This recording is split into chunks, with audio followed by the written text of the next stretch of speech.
ഹൃദയത്തിൻ്റെ അഭിലാഷങ്ങളെ നിയന്ത്രിച്ച് വിശദീകരിക്കുന്നതിലൂടെ മനസ്സിൽ നന്മ കൊണ്ട് നിറയ്ക്കുന്നവനും മനസ്സിൽ നന്മ നിറയുന്നവനും മനസ്സിന് നന്മ കൊണ്ട് നിറയ്ക്കുന്നവനും ആ നന്മ മറ്റുള്ളവർക്ക് അനുഭവവേദ്യമാകുമാറ് തന്നിലൂടെ പ്രസരിക്കുകയും ചെയ്യുമ്പോഴാണ് ഒരു വ്യക്തി യഥാർത്ഥത്തിൽ ദൈവഭക്തനായി മാറുന്നത്.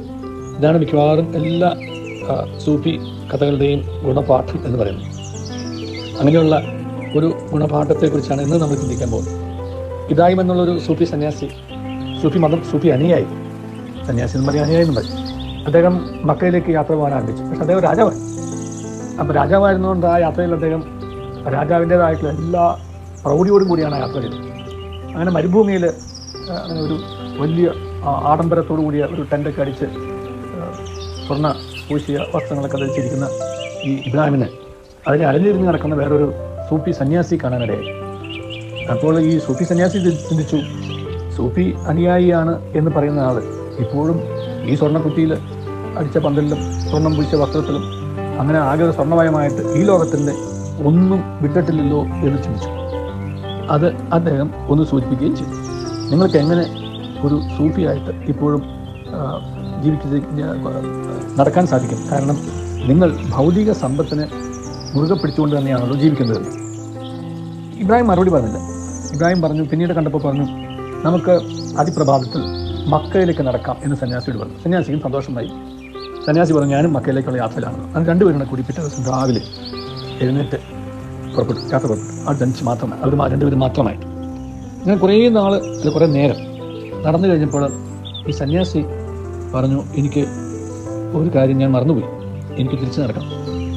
എന്താണെന്ന് ചോദിച്ചപ്പോൾ പറഞ്ഞു, എൻ്റെ ഭിക്ഷാപാത്രം ഞാൻ എടുക്കാൻ വിട്ടുപോയി, ഞാനത് ചെന്ന് എടുത്തുകൊണ്ട് വരാം. അപ്പോൾ ഈ ഇബ്രാഹിം രാജാവ് പറഞ്ഞു, ഞാൻ എൻ്റെ എല്ലാ ഭൗതിക സമ്പത്തും ഒട്ടകങ്ങളും കൂടാരം കെട്ടുന്നതിനുള്ള സ്വർണ്ണക്കുറ്റികളും മറ്റെല്ലാം തന്നെയും വിട്ടിട്ടാണ് ഞാൻ വന്നത്. തിരിഞ്ഞു നോക്കാതെയാണ് ഞാൻ നടക്കുന്നത്. എന്നാൽ നിങ്ങളൊരു ഭിക്ഷാപാത്രത്തിന് വേണ്ടി തിരിച്ചു പോകാൻ ആഗ്രഹിക്കുന്നു. ആ സ്വർണ്ണക്കുറ്റികൾ അവിടെ മരുഭൂമിയിൽ തറച്ചിറക്കിയിരിക്കുന്നത് മണലിലാണ്, എൻ്റെ ഹൃദയത്തിലല്ല എന്ന് നിങ്ങൾ അറിയണം എന്ന് ഞാൻ ആഗ്രഹിക്കുന്നു. അവ ഒരുക്കോ സ്വർണ്ണമോ ആകട്ടെ, എന്നെ സംബന്ധിച്ചിടത്തോളം ഒരു വ്യത്യാസവുമില്ല.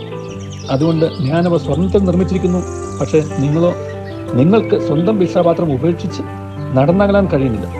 നിങ്ങൾ നടന്നുകൊണ്ടിരിക്കുന്നത് വിശുദ്ധമായതിലും വെച്ച് വിശുദ്ധമായൊരു കരുതപ്പെടുന്ന മക്കയിലേക്കാണ്. എന്നാൽ ഒരു ഭിക്ഷാപാത്രത്തെ പ്രതി നിങ്ങൾ തിരിഞ്ഞു നടക്കും. ഞാനാകട്ടെ ഒരു ഭിക്ഷാപാത്രവും പോലും കൊണ്ടു നടക്കുന്നില്ല. അങ്ങനെ പറഞ്ഞ് ഇബ്രാഹിം ഒറ്റയ്ക്ക് നടന്നു എന്നാണ് ആ കഥ. ഞാനത് അക്ഷരാർത്ഥത്തിൽ അങ്ങനെ വായിച്ചെന്ന് മാത്രമേ. ഒരു യഥാർത്ഥ ദൈവഭക്തനെ സംബന്ധിച്ചിടത്തോളം ഈ ലോകത്തിൽ ഒന്നും സ്വന്തമാക്കുന്നില്ലെന്ന് മാത്രമല്ല, ഈ ലോകം വലുത് എന്ന് കരുതുന്ന ഒന്നിനും ഒരു വിലയും കൽപ്പിക്കുന്നില്ല. അത് സ്വർണ്ണമായാലും രത്നമായാലും കമ്പിയാണെങ്കിലും ഇരുമ്പ് കമ്പിയാണെങ്കിലും അലുമിനിയം ആണെങ്കിലും എല്ലാം ഒരുപോലെ തന്നെ. ഒരു ലോകം എന്നതിനപ്പുറത്തേക്ക് ഒരു മോഹവും അതിലൊന്നിനെ പോലും താലോലിക്കാൻ മനസ്സ് അനുവദിക്കില്ല. അങ്ങനെ മനസ്സിനെ നിർമ്മലമാക്കി കൊണ്ടെടുക്കുന്ന ഒരു വ്യക്തിയാണ് യഥാർത്ഥത്തിൽ ഒരു ആത്മീയ മനുഷ്യൻ. പ്രത്യേകിച്ച് ആത്മീയ ആചാര്യരെ സംബന്ധിച്ചിടത്തോളം വളരെ പ്രസക്തമാണ്. കാരണം ലോകത്തെ ഉപേക്ഷിച്ചവരാണ്. ലോകം അവരെ ഉപേക്ഷിച്ചിട്ടില്ല എന്നുണ്ടെങ്കിലും ഇവർ ലോകത്തെ ഉപേക്ഷിച്ചവരാണ്. അതുകൊണ്ട് ലോകത്തെ ഉപേക്ഷിച്ചവരിലാർക്കും ലോകത്തിൻ്റെതായ ഒന്നിൻ്റെയും പേരിൽ അഹങ്കരിക്കാനോ അഭിമാനം കൊള്ളാനോ സ്വന്തമാക്കി വെച്ചുകൊണ്ടിരിക്കാനോ ഒന്നും കഴിയില്ല. അത് എതിർസാക്ഷ്യമായിട്ട് മാറിയിച്ചു. അതുകൊണ്ട് ലോകത്തിൽ ജീവിക്കുമ്പോഴും ലോകത്തിൻ്റെതല്ലാതെ ജീവിക്കാൻ തക്കവണ്ണമുള്ള യഥാർത്ഥ ആത്മീയത കൊണ്ട് നിറയുവാൻ നമുക്കൊക്കെ പരിശ്രമിക്കാം.